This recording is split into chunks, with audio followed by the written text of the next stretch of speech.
Thank you for staying with us. A huge vision, yet a possible one. Pastor Matthew Ashimolowo, who is the convener of Christ's Compassion to the Rural World and also the senior pastor of Kingsway International Christian Centre, will be carrying out one of Africa's biggest rural crusade from the 6th to the 11th of November. The outreach is expected to hold in Igbogbo, Ikorodu area of Lagos State, leading about 10,000 people to Christ. His team is also expected to distribute food and clothing items, provide free health care, and go as far as bringing specialists to perform surgeries for hundreds of people. We have the convener himself here in the studio, Pastor Matthew Ashimolowo. He is the senior pastor of KICC. Good morning. It's good to have you join us this morning. A pleasure. Thank you very much. Right. Let's talk about this huge vision, the Christ Compassion to the Rural World in Ikorodu. How did you receive this vision and why Ikorodu? Well, 49 years ago when I went to seminary, my heart was always to do something like this.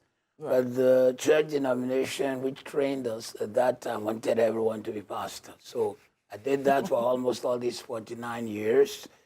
But somehow 8 years ago, while speaking with someone in Ghana, I observed that these guys were doing rural crusades in a very unique way that I had never seen before. They were combining preaching the word with giving huge relief. And I felt if Africa needed anything, this is the best way to touch people. Not only to touch them on a spiritual level, but also to touch them on a physical, mental, emotional level, right. Giving people a sense of dignity and showing them the compassion of Christ. So that was my biggest motivation. So I followed those guys. I would go all the way from London and go and follow them to villages in Ghana. I've been to northern, southern, eastern, western Ghana for 8 years. Interesting. Just understanding the way they do it. In fact, my friends in Ghana just thought, is this guy okay? I'll leave the comforts of the UK to sleep in some of the smallest hotels you've ever seen in Tamale, in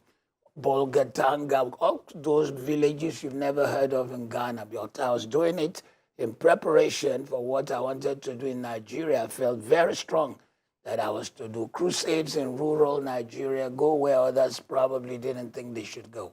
Hence Ikorodu? Well, Ikorodu, after finishing my, shall I call it understanding those guys, yeah. I kept praying for where to go first. Because I've always had a widows event in Osun State, which is my home state, my hometown precisely, Odeomu. It reached crescendo where we had 23,000 widows on one occasion.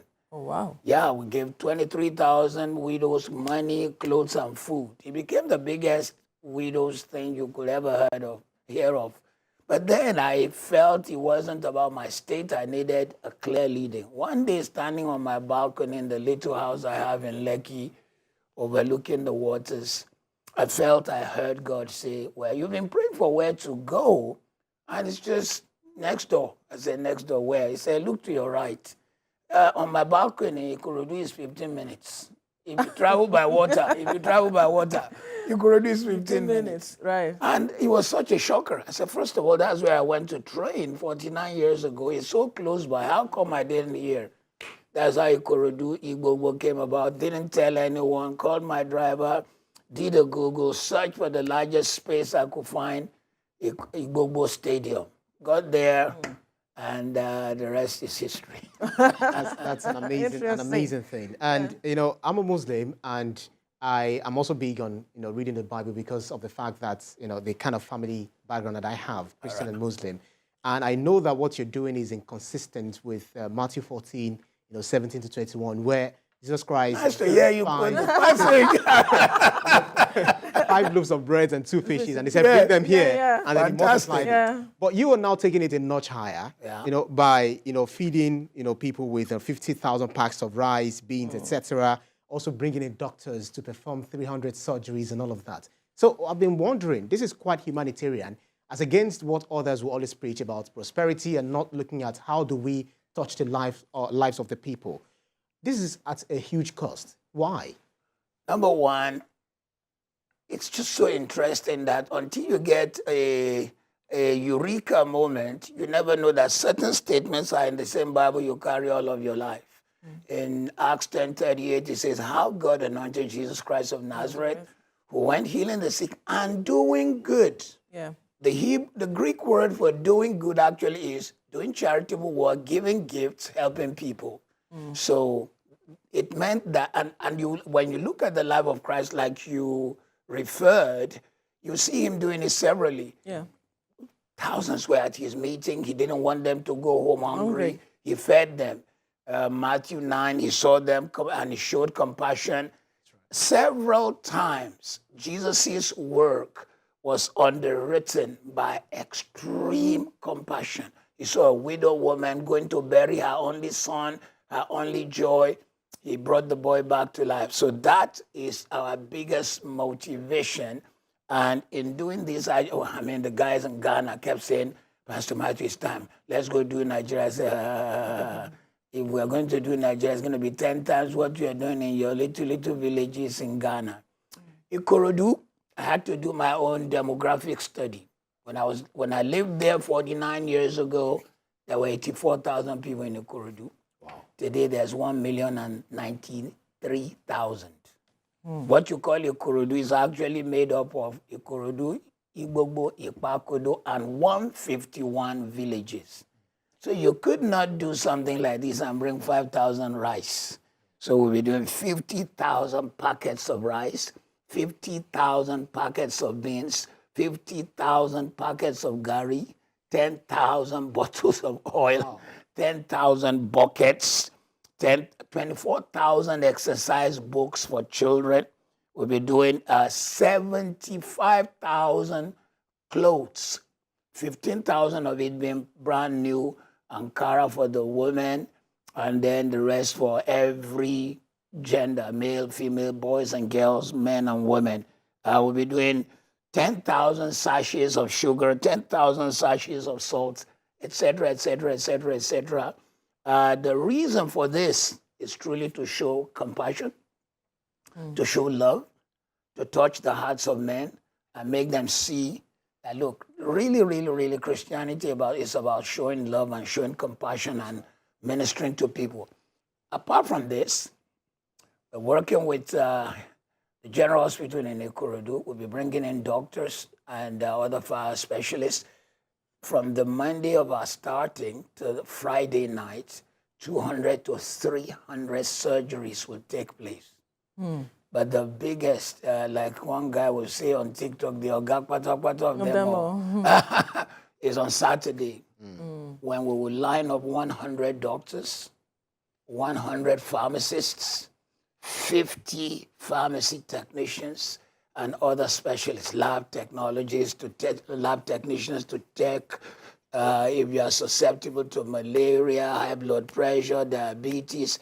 There will be medicines worth 70 million naira to be put into the hands of you. There will be check places where they can quickly check.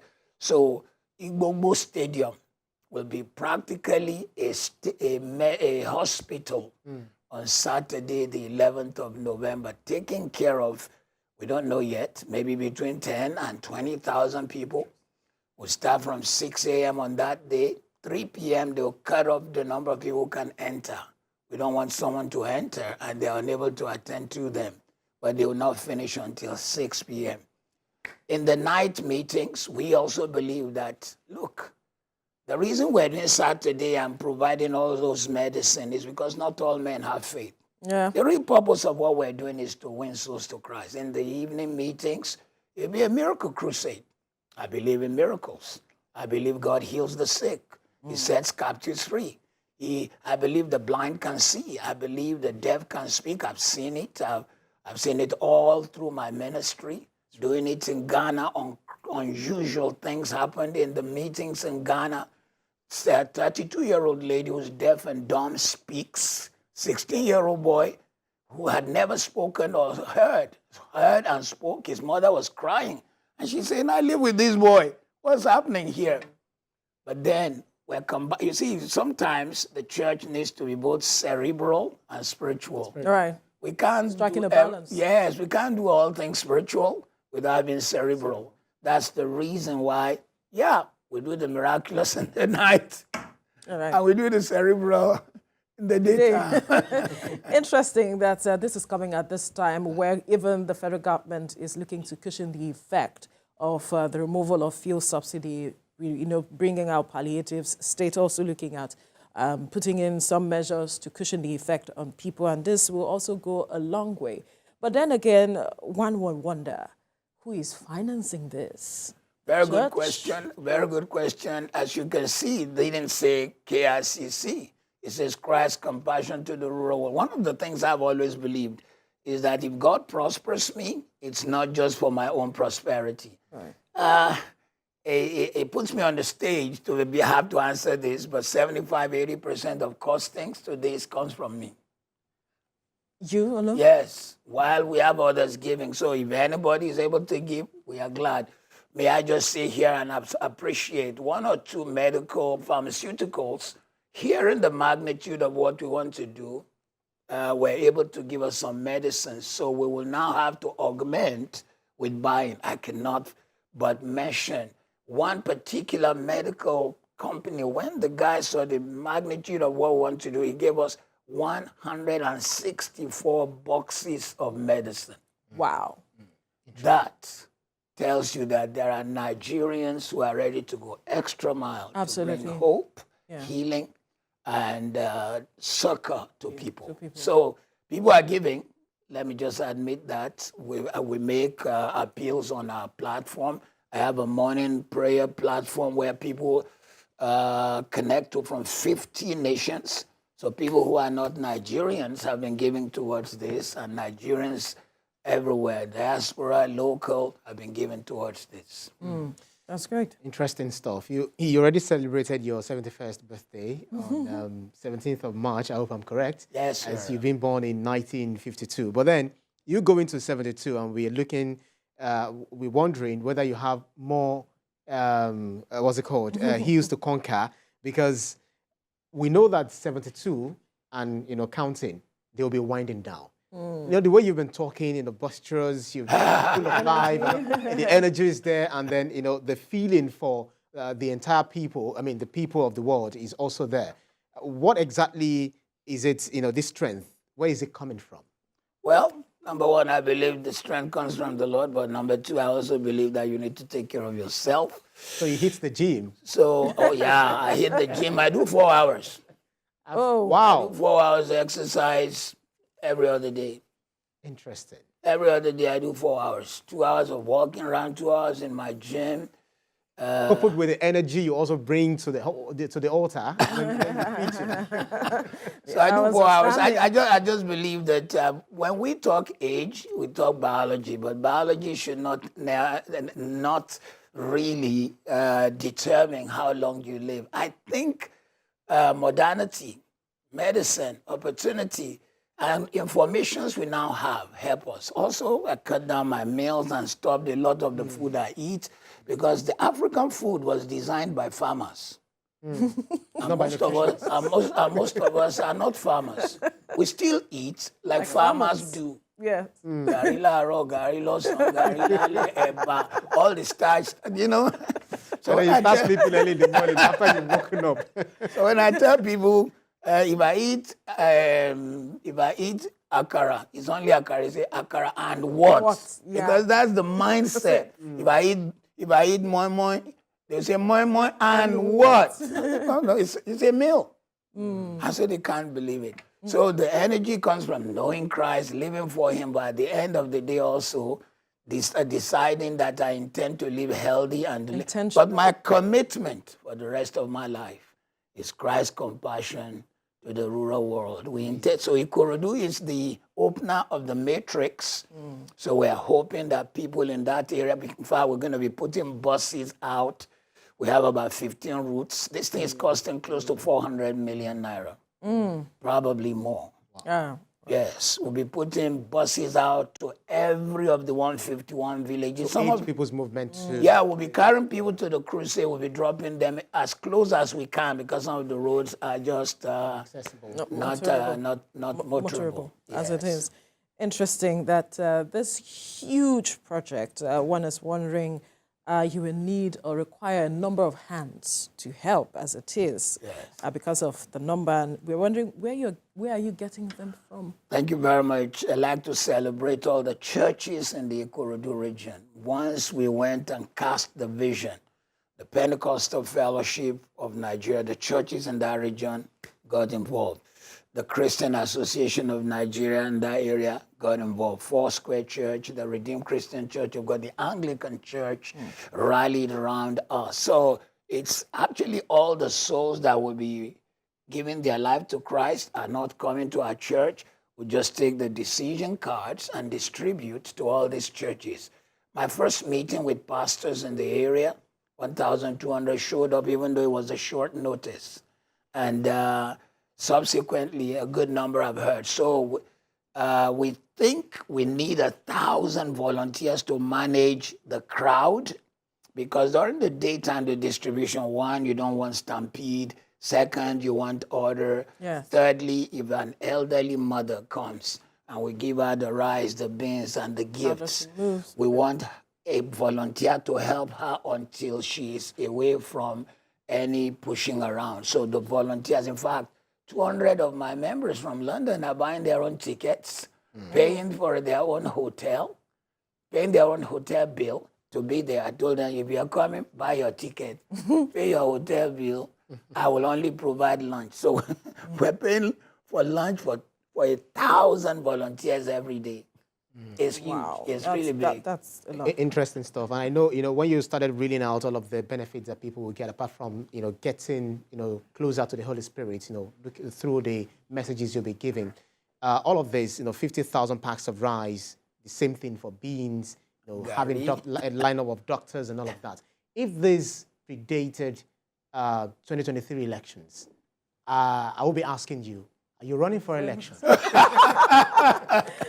Because we know what will come out of it if you were a politician. Nice question, but they would have asked that question in Osun whenever I held my widows event. 15 towns get shut down. All their widows come to my hometown. I've never desired office in politics, and honestly, from a spiritual point of view, I consider it as stooping. I'll be stooping down to look up to any political office. I couldn't think of a loftier responsibility than to touch people from the point of being a minister of the gospel. But there are those who would also say that occupying a political office is also an avenue to touch people's lives. Certainly, it's actually in itself a ministry. It is a calling. And that, in fact, if you really understand that God called you to help people from a political point of view, you are a minister in the marketplace. Yes. You are doing the right thing. But from where I am, I wouldn't seek an office. And by the way, at 72, which office do you want to seek? And what would be your motive? If my motive is to raise leaders, I've already done, I still am doing. If my motive is to touch people, I've already done, I still am doing. If my motive is to impact pastors, we didn't even mention it. While this conference is going on, there'll be a space for 2,000 pastors whom we will impact their life. During this same crusade, we'll have 2 sessions for pastors. We're bringing in Jerry Eze, Mensa Otabil, from New York, Festus Adeyeye, Ojoye Made, to speak into their lives.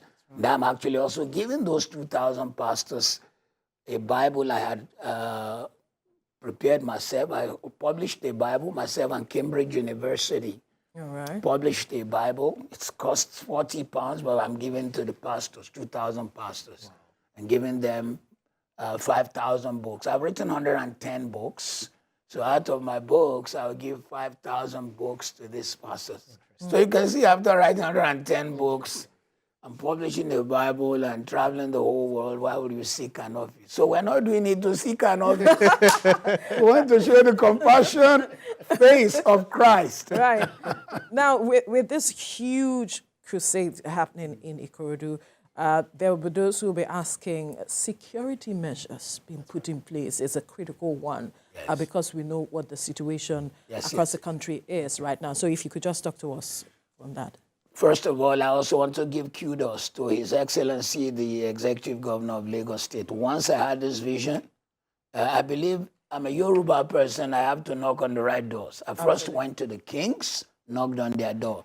The king of Ikorodu, the Alailu, and said was over the moon. He received us with the greatest reception. The Oba of Igbobo, oh my word, with the reception, we were even we were cheesed by the level of reception. I went with 14 pastors. They were ready with 200 chiefs. Interesting. And then I went to His Excellency, the Governor of Lagos State. Once I got there, presented the vision. He said, oh, okay, yeah, Igbobo Stadium, we haven't finished it. This should push us to finish it. Since you are coming to touch our people with compassionate gifts. Yeah. So they began to accelerate the stadium, the road in front of the stadium. Then the governor now put together a committee to work with us, and security is top on the list of that committee. And the committee is looking into bringing in safety, Lamata, everybody will be involved. And then we're talking to the Inspector General of Police himself. So the level of security will be on the highest notch. In fact, it will be 24 hours police presence. You don't want to have this kind of... huge crowd. Not only the crowd, the things you put on ground that you will distribute tomorrow, somebody might just have an idea. Let me go and help myself. So we'll have 24 hours security. Police will be on the outside perimeters. We don't want them inside. Right. Local security supplied by government plus our own security who will be the ones. We don't want anyone to feel scared. Yeah. We want them to truly know that this is showing the compassion of Christ. Important. I also believe I've been thinking about it that, yeah, you may have stories of cults in Ikorodu, but you find that sometimes these cults, they will rather rob a person or hurt a person who wants to show wealth, not a person who comes to touch the compassion. poor. You know, Robin Hood will not steal from people who show compassion. That's right. That's right. At the same time, I love the fact that, apart from the fact that you guide people towards the Holy Spirit, guide people towards the essence of, understanding the religion that you profess and you practice and living after Jesus Christ. Some are of the opinion that with the anointing, with the Holy Spirit, I'm healed. I'm okay. I have no need to go to the hospital. And you are someone who is known to, also perform miracles, just like you said, in the night, but make people understand the benefits, the essence of using, the medicine, the drugs, and all of that. Could you speak to that so that people who are ailing will see the need to also talk to the doctors? Okay. I have always believed in balance. I believe that life should be like the pendulum in the grandfather clock. Those big grandfather clocks. They have this pendulum that swings. So there must be power, but there should be principles. So power and principles. Power and principles. The Bible is so balanced. It's men that go to extreme. The Bible will say, not all men have faith. Not all men have faith. And so because not all men have faith, it therefore means that the one that should be by the miraculous, we will do. But during the daytime on Saturday, those who need medicine, we will give them. So there is balance. And if somebody is hearing me today, let them not say, this cancerous cell that was inside me, I feel so strongly that I should not use that medicine. I saw an angel. Hey, please be balanced. Sometimes you might just realize that even the doctor is being used of God to bring your health and healing. That's why Lagos University Teaching Hospital, Idiaraba, will say we cure, but God heals. So it is only God who truly brings the complete therapy. But curation can be through medicine. So let's even talk about the crusade itself, what people should expect. When people come, the first day, we're opening on Monday night. Although I haven't said on Monday night, let me just do it this way. There are 5 things happening. Thing number 1 is the surgery. Before we even start on Monday night, the surgery has started at the General Hospital Ikorodu. We are grateful to the hospital. They are creating space for the doctors, the specialists. So every morning, there will be operation carried out by these doctors under the auspices of Christ Compassion Crusade. every morning, from Monday to Friday. They start in the morning, they finish in the evening. So that's phase one. The second thing happening is the night meetings. On Monday nights, we're hitting Ikorodu with a massive praise, worship, celebration. We're opening with celebration. We want to celebrate Ikorodu Oga. We want to celebrate Jesus. And so we have a lineup of every gospel artist you can think of. Laolu Benjo, Tokwe Alabi, Alasheyori, Nathaniel Bassi, and Esther Ibekele, BJ Sachs. We're going to have a huge opening that night. And every night will be the night of the miraculous, not just healings. It will be all kinds of miracles. I believe in miracles. I've been a Christian 51 years now, and I have seen the hand of God on a global level. I've seen God do the supernatural. So the night meetings are nights of healings, miracles, breakthroughs, favors in people's life, showing the compassion of Christ. Then Tuesday, every morning, Tuesday morning, Wednesday morning, Thursday morning, Friday morning, and so we're distributing. The first morning, Tuesday morning, we'll be distributing 75,000 clothes. We are thinking that we might just support it with 10,000 Indomie packets. That's still another cost. We're still thinking. It's a month to now. We think there will be provision, and we'll do that. We just want to touch people. Can you believe, sir, that in that same Ikorodu, when I was in seminary, I was very poor. I cannot forget that I have to walk from seminary to Itailewa to buy a can of rice, a small can of rice to go back to seminary to cook. So we're providing, we're touching lives, we're bringing hope. That's the whole essence. And we want the whole of Ikorodu to be ready because God will visit the land. It's going to be awesome. Quickly, after Ikorodu, where next? That's because I was going to ask whether other places will be jealous of Ikorodu. Of course. And just as they are jealous, I'm jealous too. Because I'm still waiting. As I told you, yes, I'm going to Ikorodu by a divine mandate. Yeah. I don't know where next. I've asked God where next. So you intend to sustain this two move? times a year. Right. Once or two times. Judging by the cost, it might be once. But in my mind, I want to do 2 times because we brought in a public address system of $500,000. Oh, wow. We're not renting. So I don't want to be using the equipment once a year. I want to use it twice a year. Yeah, right. Interesting. We've had Congratulations. an interesting time. Sharing this table with you is an honor. Thank you so much, Pastor Matthew Ashimolowo, Senior Pastor of KICC, for this time. Yeah, hopefully the table will turn to a manor after the show. Thank you so much for your time. Thank you. And well done on the job, on this lofty project that you are carrying on your shoulders. Thank you.